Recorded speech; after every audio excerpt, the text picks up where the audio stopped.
حضرت انس رضی اللہ تعالیٰ عنہ فرماتے ہیں کہ اللہ کے رسول صلی اللہ تعالیٰ علیہ وسلم نے ارشاد فرمایا، من عالی جاریتین، جس نے دو بیٹیوں کی پرورش کی، حتی تبلغا،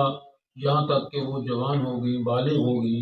جاء یوم القیامت انا وہو ہکذا، قیامت کے دن وہ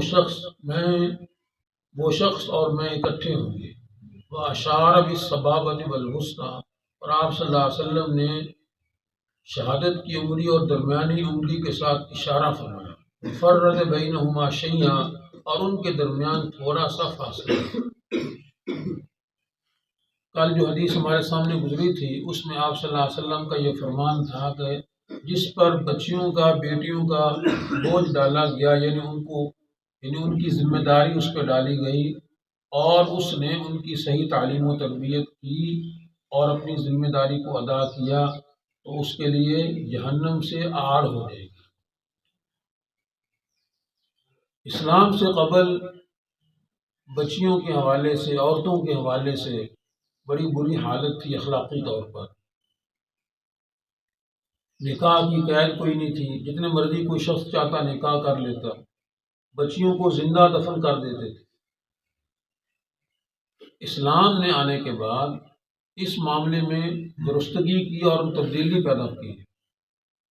اور رسول اللہ صلی اللہ علیہ وسلم نے پھر اور اللہ تعالیٰ نے قرآن حکیم میں بچیوں کی تعلیم و تربیت کے حوالے سے، ان کی پیدائش کے حوالے سے جو ان کے غلط رسوم و رواج تھے ان کو ختم کیا، اور جو ذمہ داری اللہ کی طرف سے اولاد کے حوالے سے انسان پر ڈالی جاتی ہیں اس ذمہ داری کو بیان فرمایا، اور اس ذمہ داری کو ادا کرنے کے حوالے سے جو لوگ اچھا کردار ادا کریں گے، ان کا رویہ اچھا رہے گا، اپنی ذمہ داریوں کو صحیح طریقے سے پورا کریں گے، ان کو اللہ کے رسول نے خوشخبریاں سنائی۔ چنانچہ اس حدیث میں یہی خوشخبری سنائی گئی کہ جس آدمی کے اوپر دو بیٹیوں کی، دو لڑکیوں کی ذمہ داری ڈالی گئی، بوجھ ڈالا گیا، اب اس میں یہ فرمایا کہ جاریتین، دو لڑکیاں، وہ بہنیں بھی دو ہو سکتی ہیں، وہ اس کی دو بیٹیاں بھی ہو سکتی ہیں۔ چنانچہ احادیث میں، دوسری احادیث میں اس کو بڑی وضاحت سے بیان بھی فرمایا گیا کہ دو بہنوں کی ذمہ داری ڈالی جائے، کہ دو بیٹیوں کی ذمہ داری ڈالی جائے، اور وہ ان کی صحیح تعلیم و تربیت کرے حتیٰ کہ وہ بالغ ہو جائیں، اور بالغ ہونے کے بعد پھر ان کا نکاح کر دیا جائے۔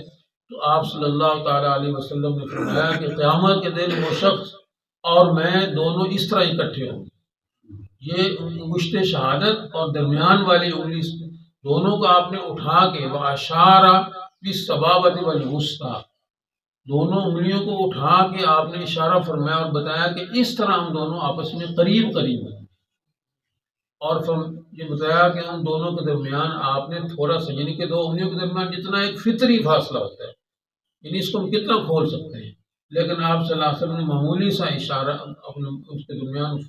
فاصلہ رکھ کے فرمایا کہ یہ دو انگلیاں جس طرح اکٹھی ہیں، وہ شخص میرے قریب اس طرح ہوگا قیامت کے دن۔ کتنا بڑا مقام اس کو عطا کیے گئے۔ بیٹی کی پیدائش ہو یا بیٹے کی پیدائش ہو، یہ تو اللہ کا عمل ہے۔ اللہ تعالیٰ نے انسان کو اولاد دینی ہے تو کون سی اولاد دینی ہے؟ فرمایا للہ ملک السماوات والارض، آسمان و زمین کی بادشاہی اللہ ہی کے لیے ہے، ساری کائنات کا پیدا کرنے والا اللہ ہے۔ یہ ہمارا ایمان، ہمارا عقیدہ ہے۔ ہر انسان سمجھتا ہے کہ ساری کائنات کو اللہ نے، چند ایک انسان ہوں گے دنیا کے اندر جو اللہ کے منکر ہیں، اور اللہ تعالیٰ کی اس کائنات میں اللہ تعالیٰ کے جو تصرف ہیں، اللہ کی جو اللہ تعالیٰ کی یہاں پہ قدرت جو ہے ہمارے سامنے ظاہر ہو رہی ہے اس کے منکر ہیں، لیکن تمام انسان، اکثریت انسانی آبادی اللہ کو مانتی ہے۔ کس انداز سے مانتی ہے وہ ان کا اپنا اپنا انداز بھی ہو سکتا ہے، لیکن مسلمان ڈائریکٹ اللہ کو مانتے ہیں اور اللہ کی تمام قدرت کے، پوری قدرت کے وہ معترف ہیں، اللہ کی بادشاہی کو ماننے والے ہیں۔ اس لیے اللہ نے فرمایا للہ ملک السماوات والارض، اللہ ہی کے لیے آسمان و زمین کی بادشاہی، ساری بادشاہی اللہ کی ملک ہے، اللہ کے ملک میں ہے۔ تو آگے فرمایا یخلق ما یشاء، اللہ اس اپنی بادشاہی میں جو چاہتا ہے پیدا کرتا ہے، جو اللہ چاہے وہ پیدا کر دیتا ہے۔ کہیں درخت ہیں، کہیں نباتات ہیں، کہیں حیوانات ہیں، کہیں جمادات ہیں، کہیں انسان ہیں، جو اللہ نے چاہا وہ پیدا ہوا ہے اور پیدا ہو رہا ہے، اور اللہ تعالیٰ پیدا کرتے رہیں گے۔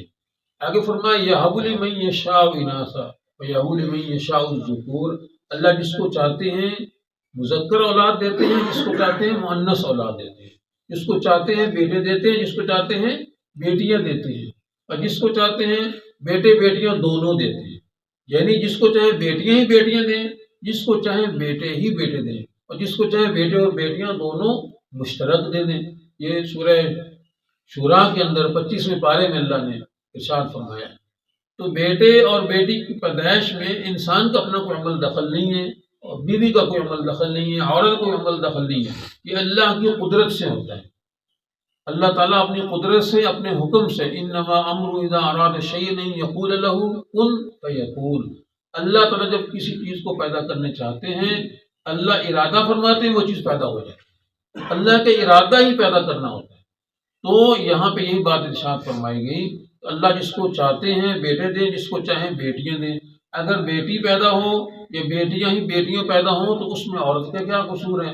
اس میں عورت کا یا بیوی کا کوئی قصور نہیں ہے، یہ اللہ کی قدرت سے ہو رہا ہے۔ اور بیٹی جب پیدا ہو جاتی ہے تو پھر اس کو اسلام نے یہ ہمیں بتایا، ہمارے دین نے، اللہ ہمارے نبی نے یہ بتایا کہ اس میں عار نہیں سمجھنی چاہیے، اس میں کوئی شرمندگی محسوس نہیں کرنی چاہیے، کیونکہ اسلام سے پہلے لوگ اس کو شرمندگی اور عار محسوس کرتے تھے، اس لیے رسول اللہ صلی اللہ تعالیٰ علیہ وسلم نے اس بارے میں بیٹی کی پیدائش کو اور اس کی ذمہ داری کو اور اس کے یعنی تعلیم و تربیت کے حوالے سے، اپنی ذمہ داریوں کو نبھانے کے حوالے سے اس کی عظمت کو بیان فرمایا ہے۔ اور قرآن حکیم میں اللہ تعالیٰ نے خود بیٹیوں کی، بہنوں کی وراثت کا حصہ مقرر فرمایا ہے۔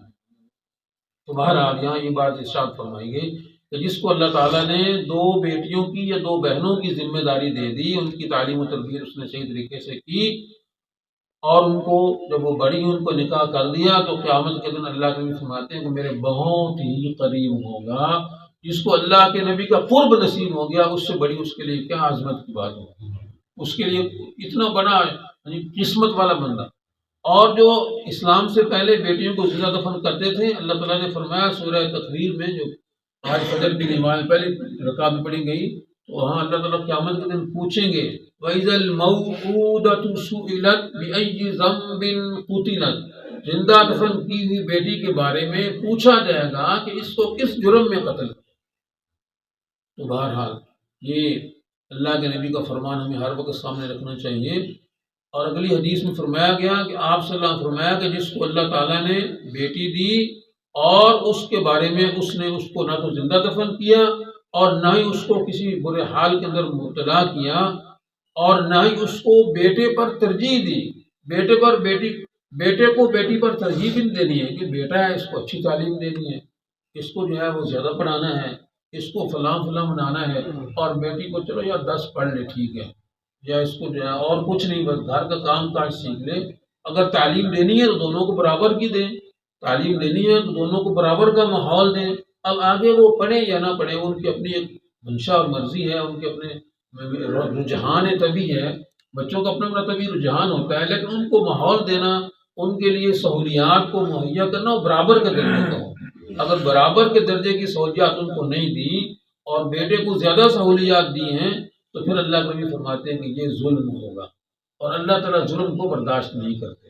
ہر حال قرآن و حدیث میں اللہ نے اور اللہ کے رسول نے بیٹیوں کے حوالے سے جو والدین کو ذمہ داری دی ہیں، اگر والدین ان ذمہ داریوں کو پورا کرتے ہیں، صحیح طریقے سے نبھاتے ہیں، تو اللہ کے نبی فرما رہے ہیں اللہ تعالیٰ ان کو جنت کے اندر داخل فرمائیں گے۔ اللہ میں سمجھ نصیب فرمائے، عمل کرنے کی توفیق۔